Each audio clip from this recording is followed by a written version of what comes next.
If single-digit handicap golf is your goal, then you need to work on 3 elements of your golf game. First things first is contact. I know this sounds obvious, but hear me out. If you have a big slice or hook, you're actually accomplishing one of the hardest things in golf, and that is consistency.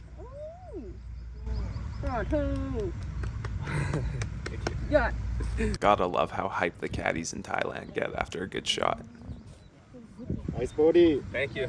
You can still score with these wild shot shapes. In fact, my handicap was the lowest when I was battling a huge hook. Why? It was consistent and I learned how to miss with it. I'm not saying to not try and fix your shot shape on the range, but when you get on the course, just prioritize strikes. This will allow you to consistently get closer to the greens, which is Will Zalatoris' #1 goal and priority for amateur golfers. Get on the green as fast as you can. As I did here, I knew a little bit more of a firmer swing with the 60 degree would have been the club to get it close. However, I felt more confident that I was going to make a better strike with a smoother swing 54 degree that would get me on the green.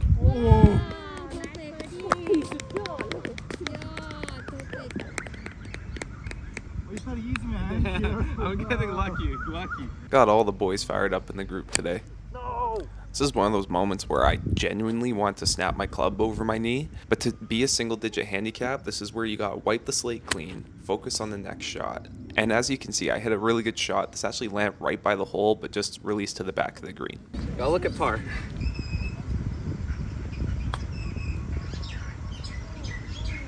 Go! Nice approach. Thank you. This also leads me to point number 2.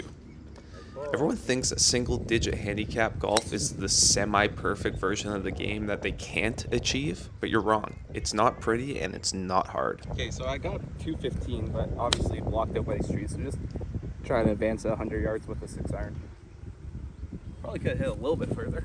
If you can work on tip number 1, then you can piece together number 2, which is chipping. Again, you don't even need to be a great chipper to be a low-digit handicap golfer. If you're a short side, then take your medicine. Make sure you strike it well and get on the green. A 2-putt bogey doesn't kill your scorecard. That was so bad. Getting cute with a chip, duffing it, and leaving yourself in an even harder position is what kills your scores. I want you guys to remember this putt when I talk about tip number 3.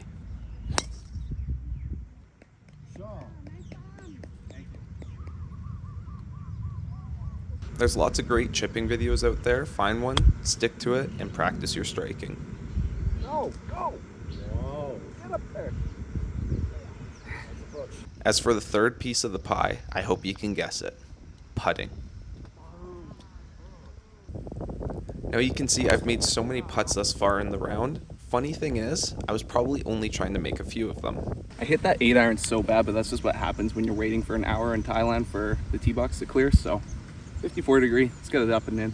The mindset you need to have to become a better putter is to try and hit the best putt you can that has good speed and a decent line, and hoping for a stress-free 2-putt. But when it's your day, you'll find that the hole gets in the way more often and they start to drop. Even after my birdie putt on the par 5, I was just trying to get my par putt close to the hole, and I was completely fine accepting bogey. Okay, I got about like 370 left in. Just gotta try to hit like a low hook 6-iron and probably have a long iron in. But I had decent pace and a good line, and the hole just happened to be in the right place at the right time, and the putt dropped for par. Might be laying up again. Just being smart and laying up with an 8-iron again. So you should really only be trying to make the straighter putts around 6 feet and in. Try to get up and down for par. All right, 57 yards, 54. This will take a lot of pressure off of you and allow for better putting strokes. Again, this is not a putt I'm trying to make. I just want good speed and a decent line. And when it's your day, baby.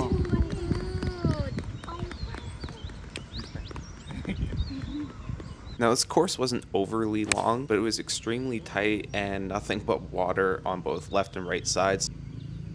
Okay, 106, but I'm in the wind and I'm in the divot perfectly. So 50 degree, try to get one on the green. Out of the divot, I'm grabbing extra club and definitely just focusing on strike. I don't care if this ball goes long because there's water short. Long, but I'll take it out the divot.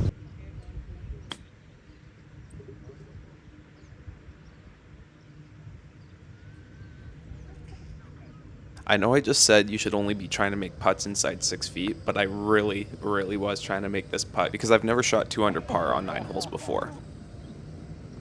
Okay, so that was a 1 under par front 9 for me.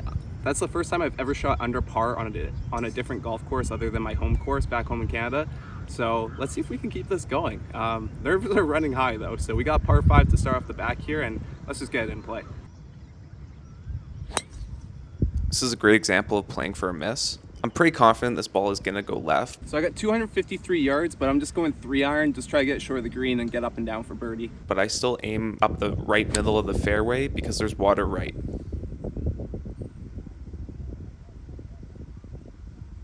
That was perfect.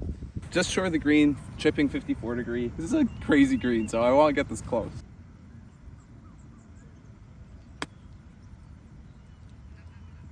I cannot believe this ball did not come back down that slope.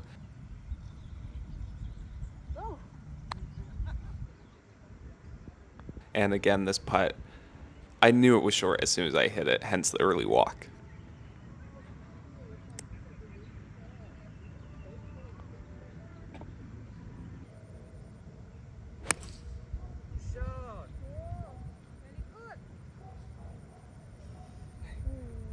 Just a little feel shot. That 3-iron went a country mile, so probably like 60 yards, a little 54 degree, skip one back there. It's now that the nerves are definitely settling in and I'm realizing that I have a great opportunity to not only break 80, but to potentially shoot one of my lowest scores ever.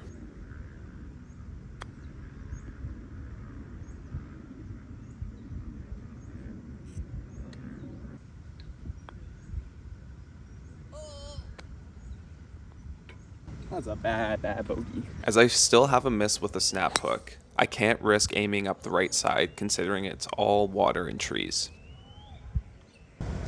That's okay. All right, 153. I got pitching wedge, kind of downwind.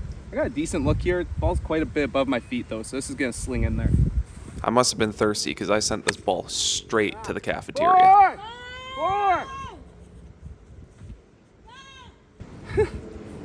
Off of this lie, I definitely swung a little bit harder because I knew leaving it short and in that bunker potentially would be way worse.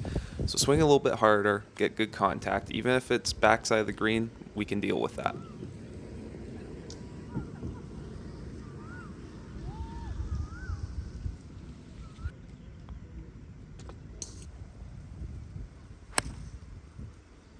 Now that tee shot honestly ended up exactly where I was hoping it would. This pin is on a crazy mound, so honestly, I just gotta accept bogey here, get it close, 2-putt, move on. But now my problem is I'm trying to chase the score. I don't worry about the only objective, which is getting this ball onto that correct tier. That was so bad. I'm already thinking about making par. And now I'm walking away with a double bogey.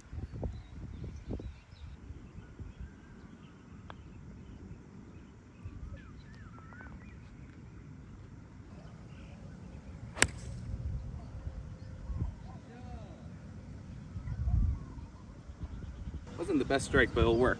I promise you the water was actually not in my head at all, and this just goes to show exactly why striking the ball better is so much more important than your shot shape. If I would have just had a good strike, I could have a chance at chipping up and down for par still.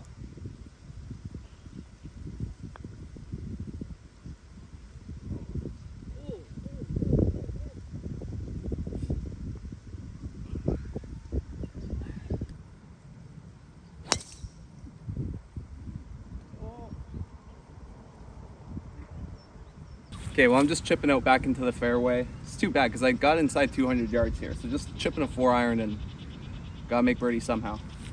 Sometimes you just gotta laugh, man. You can't take yourself way too seriously. I mean, hitting the tree effing sucks, but I can't believe I hit that.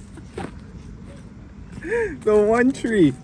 Well, things have gone from bad to worse in the tiebreaker camp. So I got 192.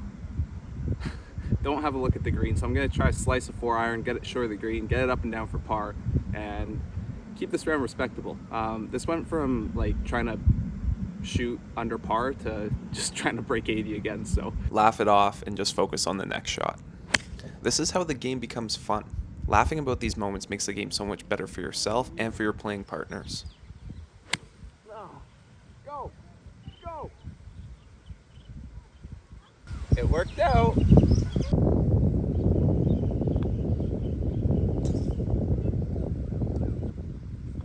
Well, I don't know who was playing on the front nine who shot 1 under par, but this guy is now 7 over par on the back nine. So we got to figure things out here and bring this thing home under 80. So got par 4, 377 yards. When there's water right, just aim at the people on the tee box on the left, I guess. Four.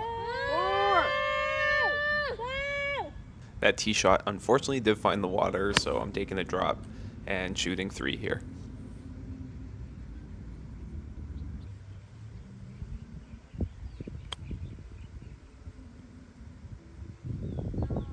Thank you.